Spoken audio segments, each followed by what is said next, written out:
오늘 함께 보실 말씀은 사사기 4장 17절에서 24절까지의 말씀입니다. 사사기 4장 17절에서 24절까지의 말씀 제가 봉독하도록 하겠습니다. 시스라가 걸어서 도망하여 겐 사람 헤벨의 아내 야엘의 장막에 이르렀으니 이는 하솔 왕 야빈과 겐 사람 헤벨의 집 사이에는 화평이 있음이라. 야엘이 나가 시스라를 영접하며 그에게 말하되 나의 주여 들어오소서, 내게로 들어오시고 두려워하지 마소서 하매 그가 그 장막에 들어가니 야엘이 이불로 그를 덮으니라. 시스라가 그에게 말하되 청하노니 내게 물을 조금 마시게 하라, 내가 목이 마르다 하매 우유 부대를 열어 그에게 마시게 하고 그를 덮으니 그가 또 이르되 장막 문에 섰다가 만일 사람이 와서 내게 묻기를 여기 어떤 사람이 있느냐 하거든 너는 없다 하라 하고 그가 깊이 잠드니 헤벨의 아내 야엘이 장막 말뚝을 가지고 손에 방망이를 들고 그에게로 가만히 가서 말뚝을 그의 관자놀이에 박음에 말뚝이 꿰뚫고 땅에 박히니 그가 기절하여 죽으니라. 바락이 시스라를 추격할 때에 야엘이 나가서 그를 맞아 그에게 이르되 오라, 내가 찾는 그 사람을 내가 내게 보이리라 하매 바락이 그에게 들어가 보니 시스라가 엎드러져 죽었고 말뚝이 그의 관자놀이에 박혔더라. 이와 같이 이날에 하나님이 가나안 왕 야빈을 이스라엘 자손 앞에 굴복하게 하신지라. 이스라엘 자손의 손이 가나안 왕 야빈을 점점 더 눌러서 마침내 가나안 왕 야빈을 진멸하였더라. 아멘. 저희 교회가 최근 새벽 예배 시간에 사사기 말씀을 살펴보고 있습니다.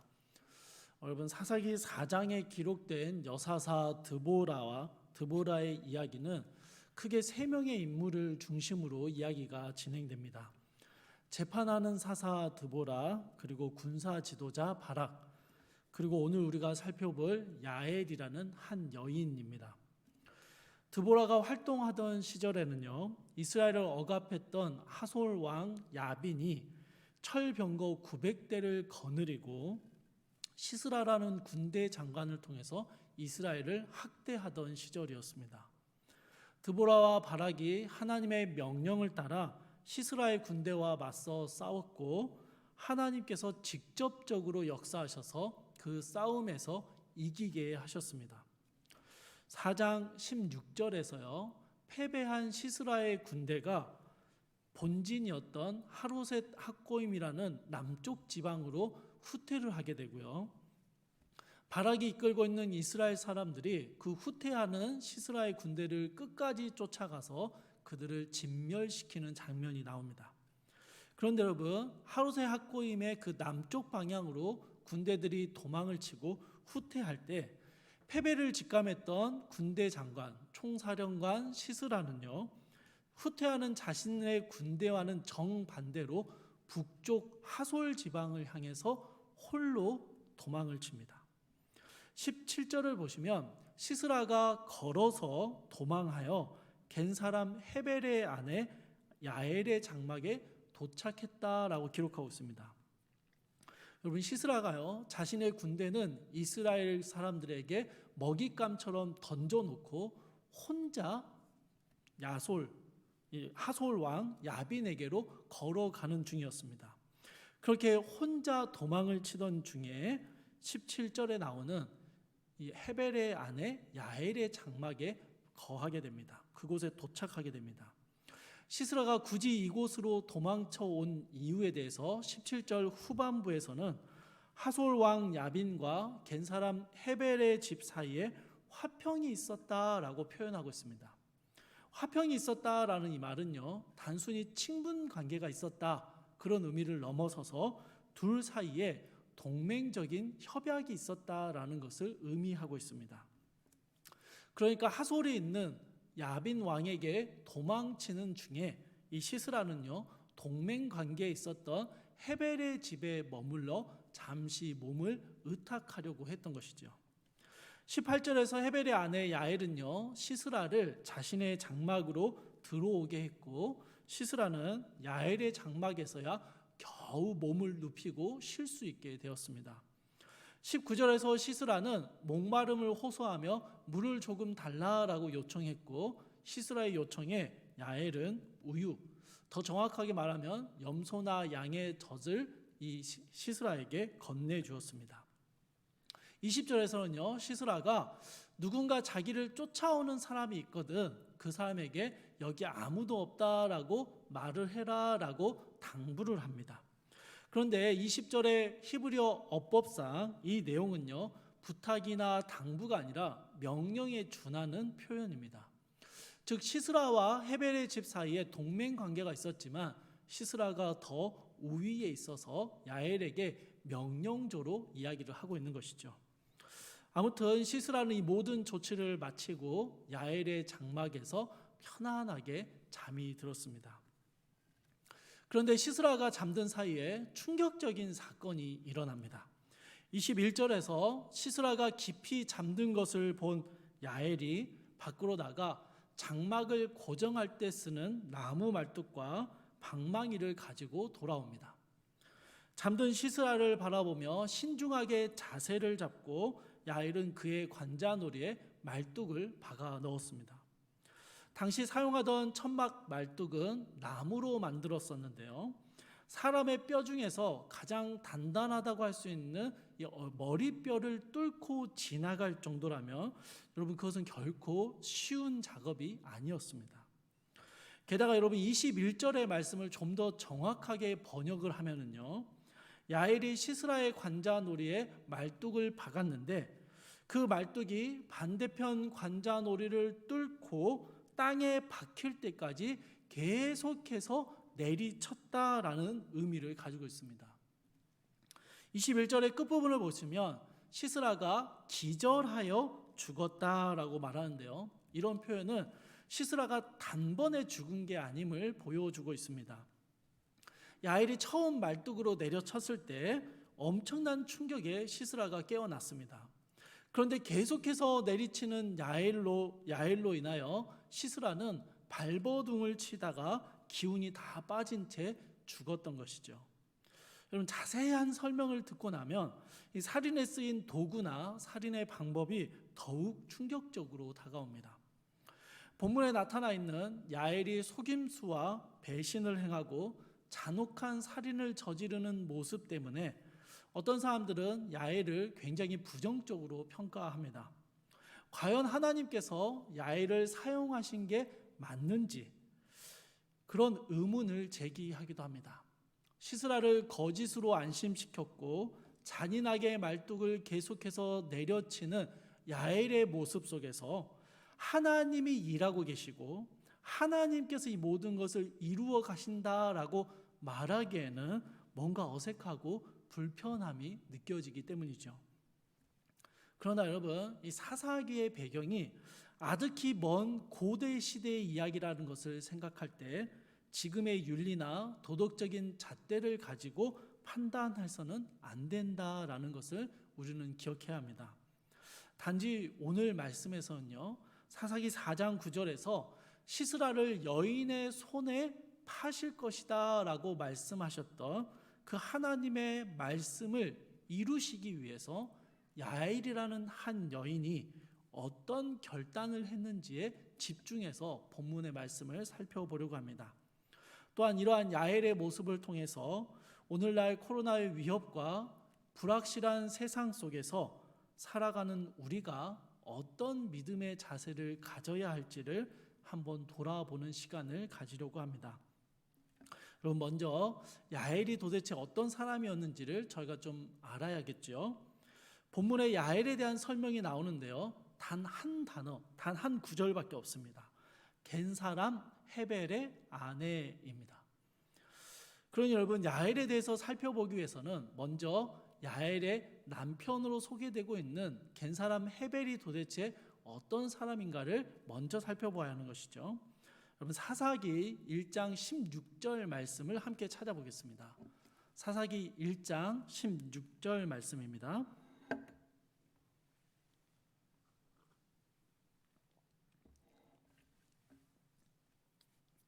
찾으셨으면 한 목소리로 함께 읽도록 하겠습니다. 1장 16절입니다. 시작. 모세의 장인은 겐 사람이라 그의 자손이 유다 자손과 함께 종려나무 성읍에서 올라가서 그 백성 중에 거주하니라.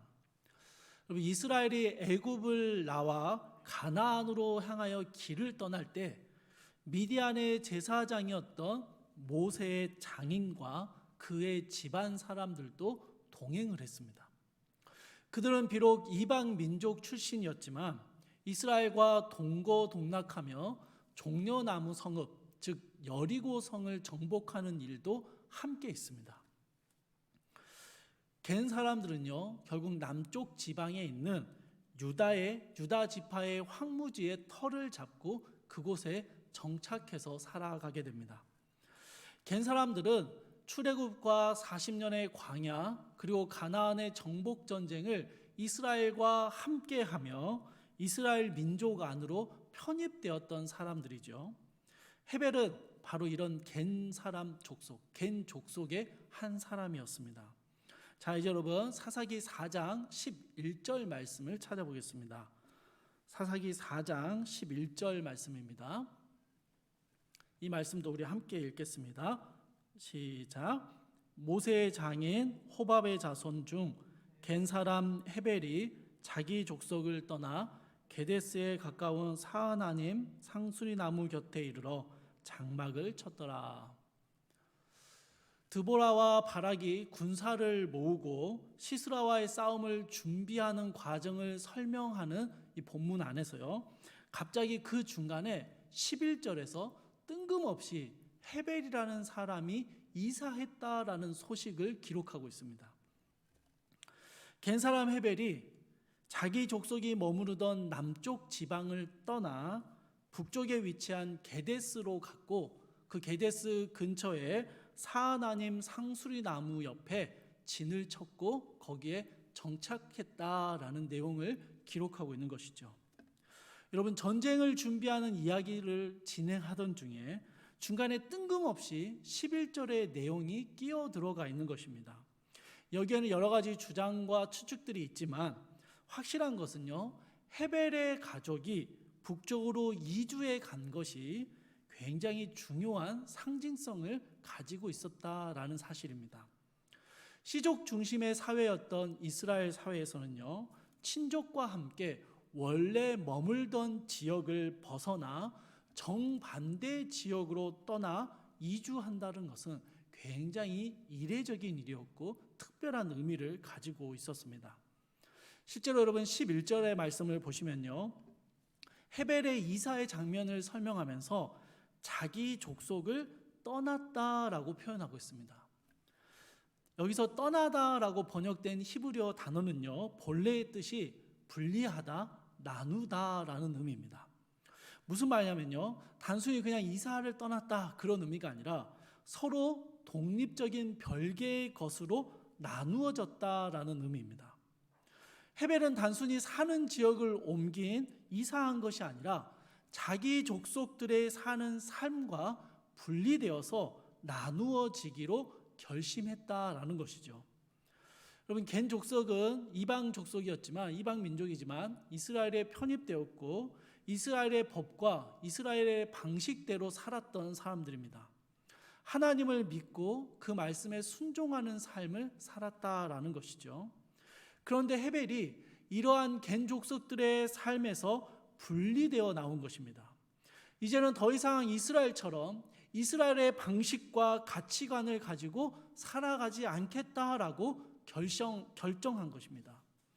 여러분, 왜 헤벨이 이런 결정을 내리게 되었는지 성경은 기록하지 않습니다. 그러나 헤벨이 살았던 시대를 생각해 보면요, 답이 굉장히 명확해집니다. 가나안 왕 야빈의 심한 학대가 있었고 시스라라는 군대 장관과 900대의 철병거가 이스라엘을 학대하던 시대였습니다.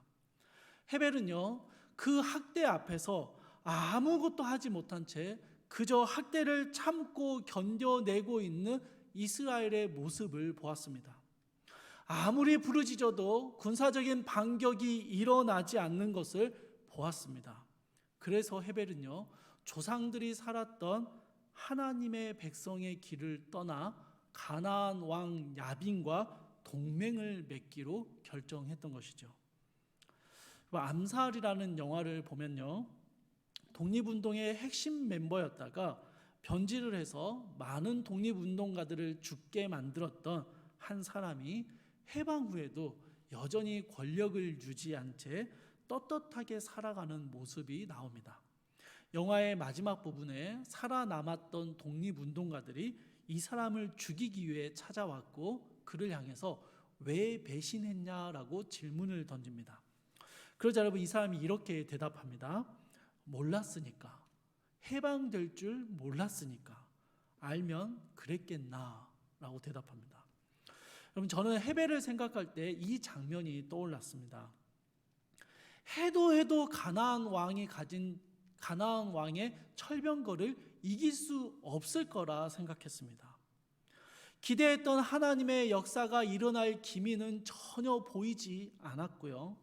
하나님의 일하심을 알지 못하기 때문에, 하나님이 앞서 행하시고 계심을 경험해 본 적이 없기 때문에 헤벨은요, 자기 족속을 떠나 가나안 왕 야빈과 동맹을 맺기로 결정했던 것이죠. 그렇게 타협했던 것입니다. 야빈에게 학대받던 시기에 이스라엘은 참 암울한 시간들을 보내고 있었습니다. 여러분, 하나님께 부르짖었지만 현실은 변하지 않았습니다. 드보라가요, 이미 사사로 세워졌고 사역을 하고 있는 중이었는데도요, 여전히 시스라의 철병거는 강대하게 이스라엘을 압박하고 학대하고 있었습니다.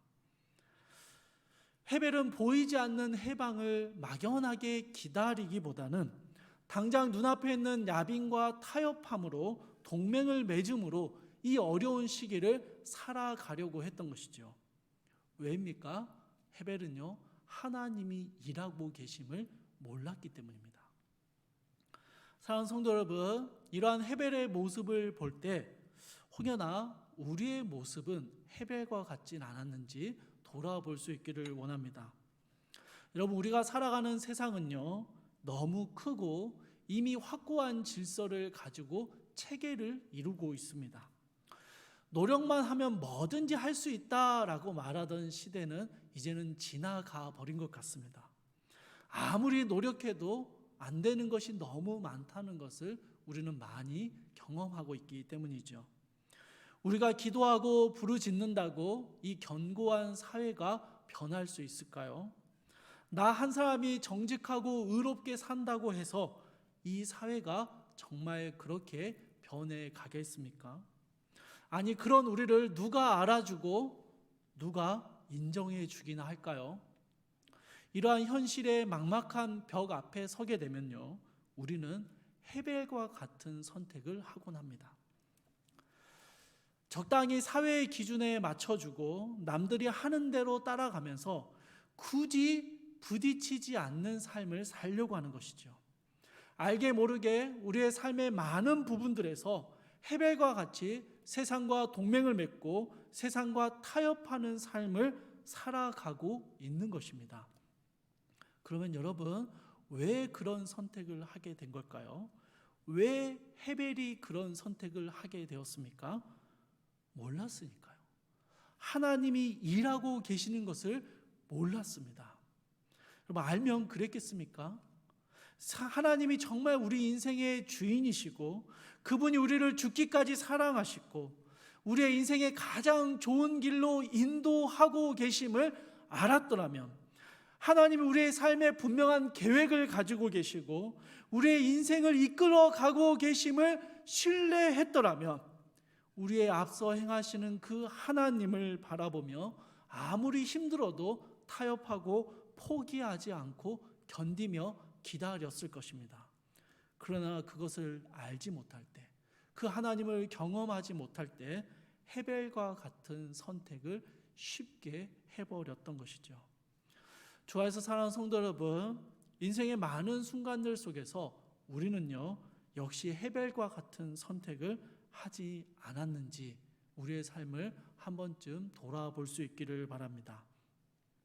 하나님께서 우리의 창조주이시며 온 땅의 통치자이심을 우리가 과연 알고 있는지, 2000년 전 예수 그리스도께서 이 땅에 오셔서 우리의 모든 죄의 문제를 해결하셨고 그 주님이 다시 오실 것임을 확신하며 살아가고 있는지, 그래서 다시 오실 주님을 기다리며 끝까지 하나님의 성도로 살아가기로 결심하고 있는지 우리의 모습을 다시 한번 돌아보아야 합니다. 주님의 일하심을 신뢰하며 가나안 왕 야빈이 다스리는 그 세상을 살아갔던 수많은 믿음의 사람들은요, 살아계신 하나님이 비록 보이지 않는 것 같아도 우리의 앞서 행하고 계심을 신뢰하며 헤벨과 같은 어리석은 선택이 아닌 하나님 앞에 견디는 삶을 선택했던 것이죠. 헤벨은 참 어리석은 선택을 했습니다.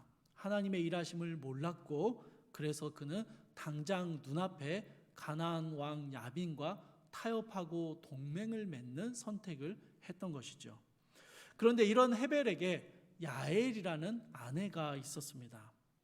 여러분, 우리가 야엘에 대해서요 지레 짐작하지 말아야 할 사실이 하나 있습니다. 야엘을 통해 시스라가 죽었기 때문에 원래부터 야엘은 하나님께 충성되고 진실된 사람이었을 것이다 라고 추측하는 것입니다. 여러분, 결코 그렇게 말할 수는 없습니다. 어쩌면 야엘이 하나님을 떠났던 헤벨의 집에서 유일하게 하나님을 붙들었던 그런 사람일 수 있습니다. 그럴 수 있습니다. 그러나 여러분, 다른 한편으로 생각해 보면요, 야엘은 헤벨의 발빠른 대처 덕분에 암울했던 박해의 시기에도 평안함을 누리며 살았던 사람입니다. 당시의 여성들이 남편의 말을 무조건 따라갈 수밖에 없는 그런 상황이라 할지라도 야엘이 정말로 믿음의 사람이었다면요, 남편의 선택을 대항하여 다른 길을 선택하는 모습을 보여주어야 했습니다.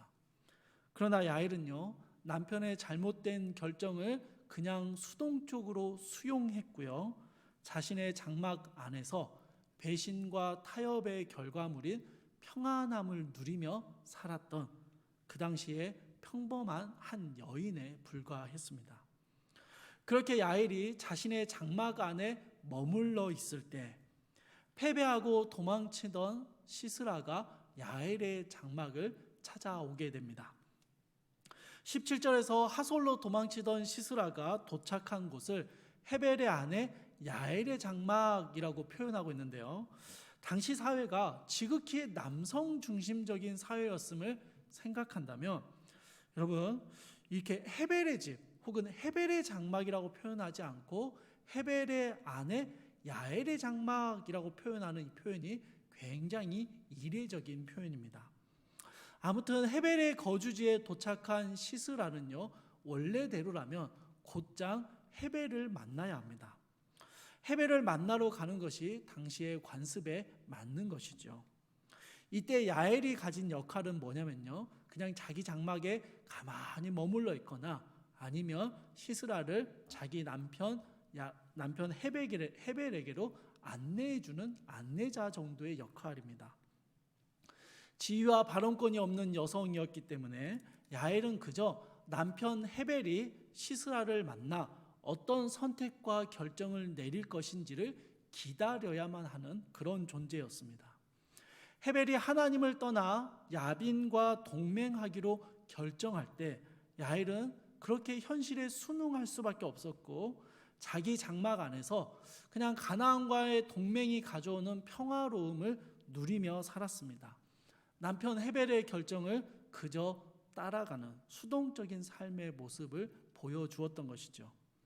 그런데요, 그렇게 수동적으로 살아가던 야엘의 삶에 다시 한번 선택의 기회가 찾아옵니다. 하나님께서요, 도망치는 시스라를 그녀의 장막 앞으로 인도해 오시는 것입니다. 그리고 이 순간 야엘은요, 이전과 전혀 다른 선택을 하기로 결정합니다.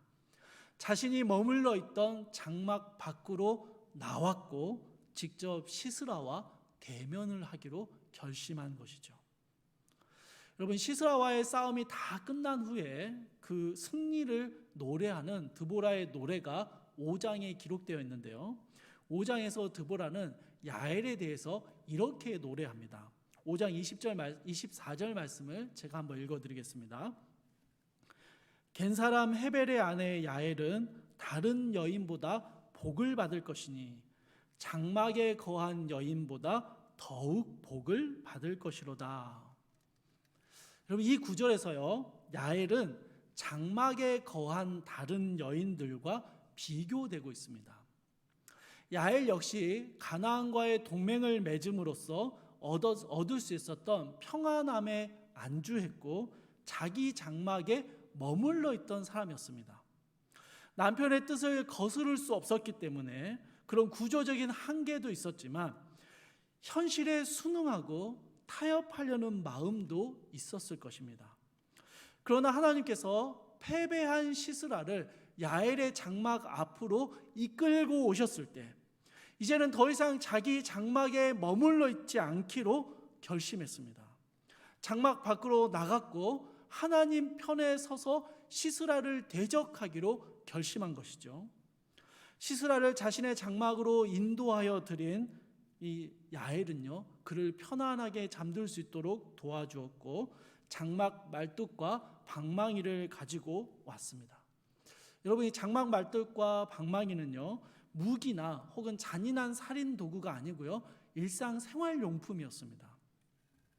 이스라엘은 유목민적인 특성을 가지고 천막을 치며 생활했었는데요, 그 장막을 치고 걷는 일을 보통 여성들이 했습니다. 이스라엘에서 여성들은요, 장막을 치고 걷고 멀리서 물을 길어오고 가축을 기르는 등 집안에 관련된 모든 일들을 여성들이 다 담당했었습니다. 여러분, 그러니까 야엘도요, 천막에 말뚝 좀 박아봤던 사람이죠. 그녀는 자기의 손에 너무나도 익숙한 나무 말뚝과 방망이를 손에 들고 왔고요, 평소에도 수없이 내리쳤던 말뚝박기 실력을 가지고 시스라의 관자놀이를 뚫어질 때까지 내리쳤던 것입니다. 장막을 바차고 나와서 시스라를 죽이고 하나님 편에 서기로 결심한 야엘은 자신에게 익숙한 생활용품들을 가지고 하나님의 일에 동참했던 것입니다.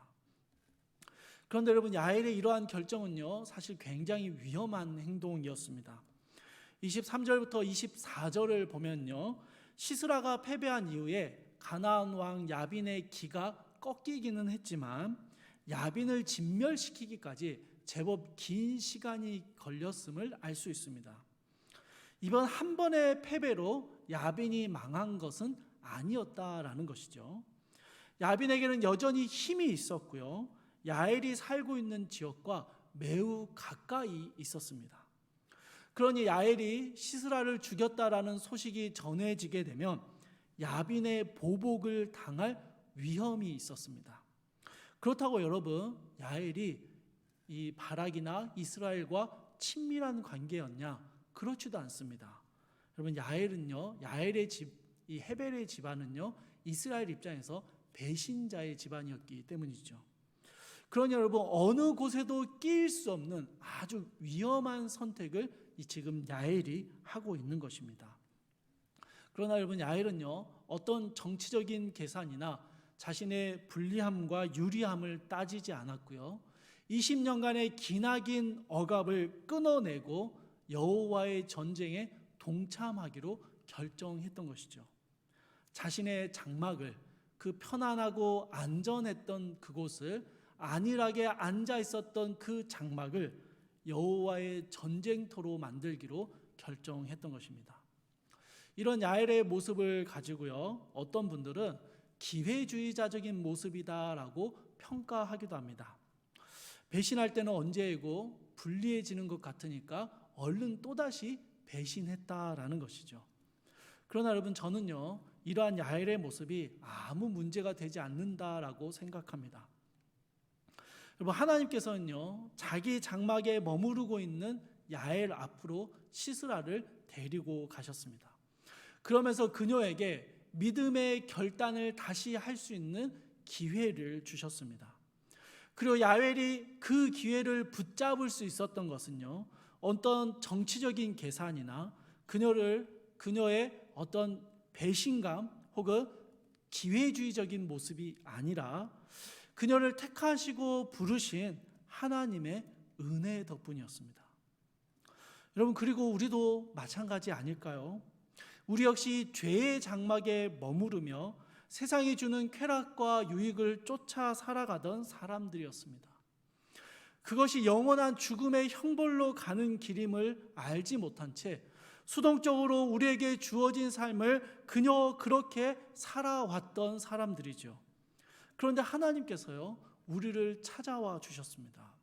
여러 사람들을 보내주시고 여러 상황들 가운데 우리가 들어가게 하셔서 하나님을 선택할 수 있는 기회를 우리에게 허락해 주셨습니다. 그리고 우리가 우리의 장막을 뛰쳐나와 하나님 편에 설 수 있었던 것은요, 하나님의 은혜였습니다. 우리 안에 그렇게 결단하게 하시는 믿음을 주시는 하나님의 역사였지요. 여러분, 죄악 중에 살다가 복음을 들었고 살고 싶어서 십자가를 붙드는 모습을 기회주의적이다라고 말할 수 있겠습니까? 여태껏 배신자처럼 잘 살다가 하나님과 전혀 상관없는 삶을 살다가 힘들어지니까 다시 하나님께 돌아와 하나님의 도우심을 구한다라고 해서 그 모습이 참 수치스럽고 기회주의자적인 모습이다라고 비난할 수 있겠습니까? 전혀 그렇지 않지요. 이 모든 건 하나님의 은혜였습니다. 다시 돌아올 기회를 주시는 하나님의 선하신 인도하심이었죠. 주 안에서 사랑하는 성도 여러분, 신앙의 힘과 용기를 발휘하기에는 우리가 사는 이 세상이 우리를 둘러싼 이 사회의 견고함이 너무 크고 강할지 모르겠습니다. 가나안 왕 야빈의 철병거를 대하는 것 같은 막막함이 우리에게 있습니다. 믿음으로 열심히 살아봤지만 기대했던 하나님의 일하심을 경험하지 못했을지도 모르겠습니다. 코로나라는 전대미문의 상황 앞에서 어쩔 수 없는 현실 앞에서 우리는 혹시 헤벨처럼 하나님을 떠나 신앙의 타협을 하며 살아왔던 건 아닌지 되돌아보아야 합니다. 그래도 여러분, 이 시기에, 이 힘든 어려운 시기를 지나면서 많은 성도님들이요, 열심히 말뚝을 박으며 지내오셨습니다. 꾸역꾸역 온라인 예배를 드렸고 말씀도 듣고 기도의 자리를 그냥 힘써 지키면서 하나님이 다시 결단의 기회를 주시기를 기다려왔던 것이죠. 그리고 이제는 우리에게 신앙의 결단이 필요한 시점이 되었다라고 생각합니다. 우리에게 다시 한번 신앙의 결단이 필요한 순간입니다. 너무 편안해져 버린, 어느덧 익숙해져 버린 우리의 장막을 박차고 나올 때가 되었습니다. 여전히 불투명하지만 이후의 일이 어떻게 될지 모르지만 확실한 하나님을 붙잡고 하나님 편에 서기로 결심해야 하는 것이죠. 여러분, 뭔가 특별한 것을 하자는 것이 아닙니다. 우리에게 아주 익숙한 예배의 자리, 말씀과 기도의 자리를 회복하는 것입니다. 여러분, 늘 해왔던 대로 찬송하고요, 늘 해왔던 대로 예배하고 말씀 듣고 기도하며 하나님 앞에 다시 서는 선택을 하는 것입니다. 코로나 이후의 삶을 이제는 준비해야 하는데요, 우리에게 너무 익숙해져 버린 영적인 안일함과 게으름의 장막에서 이제는 과감하게 뛰쳐나와야 할 때인 것입니다. 하나님 편에 서서 하나님과의 관계를 다시 회복하기 위해서 우리의 오랜 나무 말뚝과 방망이를 꺼내 들어야 합니다. 이제는 잊어버린 것 같은 예배의 자리와 말씀과 기도의 자리를 다시 회복해야 하는 것이죠. 사랑하는 성도 여러분, 야엘이 장막을 뛰쳐나올 수 있었던 것은 하나님의 은혜였습니다. 그리고 우리 역시 우리를 둘러싼 영적인 이 안일함과 나태함의 장막을 뛰쳐나올 수 있는 것은 오직 하나님의 은혜입니다. 그리고 그 은혜를 얻기 위해서 우리는 예배의 말씀과 기도의 자리로 끊임없이 나아가야 하는 것이죠. 여러분, 우리의 장막을 벗어나 하나님의 은혜의 자리로 힘껏 뛰어들어가 주님이 주시는 그 귀한 은혜를 누리며 하나님과의 회복된 관계를 누리는 우리 모든 귀한 성도님 되시기를 주님의 이름으로 축복합니다. 우리 함께 찬송가 347장 함께 찬양하시고 기도하도록 하겠습니다.